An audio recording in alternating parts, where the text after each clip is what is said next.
Friends, మా క్యాటరింగ్లో మేము చేసే మేతి చపాతీ ఈరోజు మీకు రెసిపీ చూపిస్తున్నానండి. ఎందుకంటే ఈరోజు కొద్దిగా తీరిక దొరికిందండి, అందుకే చూపించాలని వీడియో చేస్తూ ఉన్నాను. రెగ్యులర్గా ఆర్డర్ వస్తూ ఉంటుందండి, వందల్లో మేము చేస్తుంటాము. మేతిని చిన్నగా ఇలా తరుక్కోండి. గోధుమ పిండిలో ప్యూర్ గోధుమ పిండిని వాడాలండి, మైదా పిండి టేస్ట్ అస్సలు బాగా రాదు. అందులో సాల్ట్ వేసుకొని ముందుగా పొడి పిండిలో మెంతకూర అంతా ఇలా మిక్స్ చేసుకోండి. మెంతాకులో నీళ్ళు ఉంటుంది కాబట్టి సరిపడా నీళ్ళు తర్వాత వేసుకుంటే సరిపోతుంది. అందుకే ముందు ఇలా మిక్స్ చేసుకొని తర్వాత నీళ్లు వేసుకోండి. నీళ్లు వేసుకొని కలిపి పక్కన పెట్టేసుకుందాము. ఒక హాఫ్ అన్ అవర్ అలా ఉంచితే చాలండి, లేదా డైరెక్ట్ చేసుకున్నా కానీ బాగానే వస్తుంది. మనం చేసేదానిపైన డిపెండ్ ఉంటుందండి.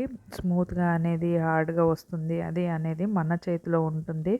సింపుల్గా ఇప్పుడు మూసి పెట్టేసి కూర చేసుకుందామండి. ఇందులో దోసకాయల కూర చేసుకుందాము. చిన్నగా తరుక్కొని చేదుగా ఉండయో లేదో చెక్ చేసుకొని అన్నీ కట్ చేసి పెట్టుకున్నాను. ప్రతి ఒక్కటి చెక్ చేసుకోవాలండి, లేదంటే చేదు వచ్చే ఛాన్సెస్ ఉంటుంది.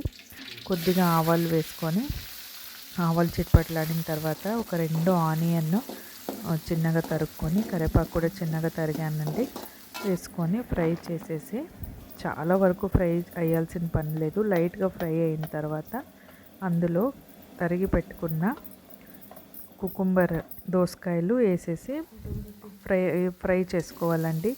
నీళ్ళు వేసే అవసరం లేదు. నీళ్ళు వేస్తే కూర అనేది చెడిపోతుందండి. దోసకాయలో ఉండే వాటర్తోనే మగ్గిపోతుంది. ఆయిల్లో కొద్దిగా పసుపు ఉప్పు వేసుకొని కలిపేసుకుందాము. చాలా త్వరగా అయిపోతుందండి. టేస్ట్ కూడా అంతే బాగుంటుంది. చాలాసేపు టైం పట్టదండి ప్రిపరేషన్కి, త్వరగా అవుతుంది. ఒక 5 మినిట్స్ మగ్గించారనుకోండి, మీడియం ఫ్లేమ్లో మగ్గిపోతుంది. ఇలా ట్రాన్స్పరెంట్గా కనబడతాయి, అప్పుడే మీకు తెలిసిపోతుంది. ఇది చూడండి, గుర్నూగుల పొడి అండి. ఇది రెసిపీ కావాలంటే నా ఛానల్లో ఉంది, చాలా బాగుంటుంది. సింపుల్ కూడా, టేస్ట్ అంటూ చాలా బాగుంటుంది. ఒకసారి ట్రై చేయండి మీరు. దీన్ని ఒక 2-3 స్పూన్లు కలిపేసుకుంటే బాగుంటుంది. తర్వాత కొద్దిగా కారం పొడి వేసేసుకొని బాగా మిక్స్ చేసుకుంటే కూర అనేది రెడీ అయిపోతుందండి. మనకి చపాతీలకి చాలా బాగుంటుంది. చిన్నగా తరిగి పెట్టుకున్న కొత్తిమీర చల్లేసుకుంటే కూర రెడీ అండి.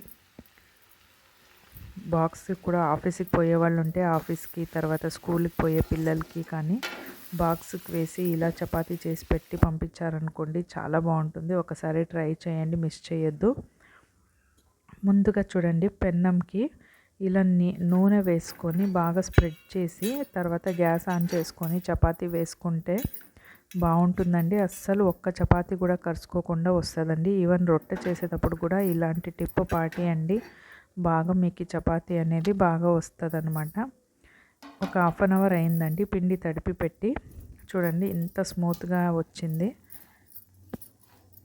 ఆకుకూరలో నీళ్ళు ఉంటుంది కాబట్టి మనము చూసి వేసుకోవాలండి. నీళ్ళు అనేది ఈ మాత్రం స్మూత్గా తడిపి పెట్టుకుంటే చాలు. అసలు చిన్న చిన్న ఉండలాగా తీసుకొని పొడి పిండి చల్లేసుకొని తర్వాత మీడియం సైజు పూరీలాగా చేసుకోవాలండి. చేసుకున్న తర్వాత చాలా చిన్నగా చేసి, చాలామంది ఇట్లా ఫోల్డ్ చేస్తారు కదా, అలా చేయకోకుండా మీడియం ఈ పూరీ సైజ్ అన్నా చేసుకొని తర్వాత ఆయిల్ అప్లై చేసి ఫోల్డ్ చేస్తే అది మొత్తం చాలా పొరల్లాగా వస్తుందండి. చపాతీ స్మూత్గా కానీ వస్తుంది. ఇలా ఆయిల్ అప్లై చేసేసి ఫోల్డ్ చేసుకోవాలి.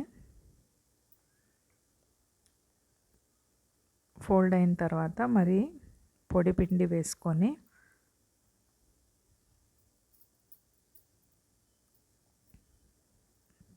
వేసుకొని బాగా మీడియంగా అంచులన్నీ నైస్గా వచ్చేటట్టు రుద్దుకోవాలండి. తర్వాత 2 వైపులా కాల్చుకుంటే బాగా మేతి చపాతీ అనేది చాలా అంటే చాలా టేస్టీగా రెడీ అవుతుంది. పెన్నం వేడెక్కింది కదా, వెంటనే చపాతీ వేసిన వెంటనే ఆయిల్ అప్లై చేస్తానండి. నేనైతే ఇంట్లో ఇదే స్టైలే చేసేది. మేము 100లో చపాతీ చేసినా కానీ ఇదే స్టైల్లో చేస్తాము. ఇలా చపాతీ వేసిన వెంటనే ఆయిల్ అప్లై చేస్తే స్మూత్గా వస్తాయండి. కొంతమంది అయితే చపాతీ వేసి రెండు వైపులా కాల్చిన తర్వాత లాస్ట్కి చపాతీ తీసే ముందు ఆయిల్ అప్లై చేస్తారు. అది అంత బాగా రాదండి, చూస్తేనే తెలుస్తుంది చూడండి. ఒక్కొక్కసారి మా ఆయన అంటుంటారు, నువ్వు ఇంత స్మూత్గా చపాతీ చేస్తే తిప్పడానికి కూడా కష్టమవుతుంది అని అంటుంటారు. అంత స్మూత్గా వస్తాయండి. ఒకవేళ మీకు నెక్స్ట్ డేకి ఇవి చపాతీలు మిగిలినాయంటే కూడా మీరు ఇలా లైట్గా పెన్నం వేడి చేసి మిగిలిన చపాతీలని జస్ట్ ఒక 30 సెకండ్స్ అలా ఫ్రై చేస్తే కూడా వేడిగా చపాతీ ఇప్పుడే చేసామన్నట్టుగా రెడీ అయిపోతాయండి. ఒక్కసారి మీరు ట్రై చేయండి, చాలా బాగా నచ్చుతుంది. దీంట్లో 2-3 వెరైటీస్ చేయొచ్చండి ఇదే చపాతీలోనే. నేను నెక్స్ట్ వీడియోలో చూపిస్తాను. మీకు కనుక నచ్చితే నా ఛానల్ సబ్స్క్రైబ్ చేసుకోండి. ఫుడ్ బిజినెస్ చేసే వాళ్ళకు కూడా మంచి మంచి టిప్స్ కూడా చెప్పిస్తున్నాను. నా ఛానల్ని సబ్స్క్రైబ్ చేసుకోండి.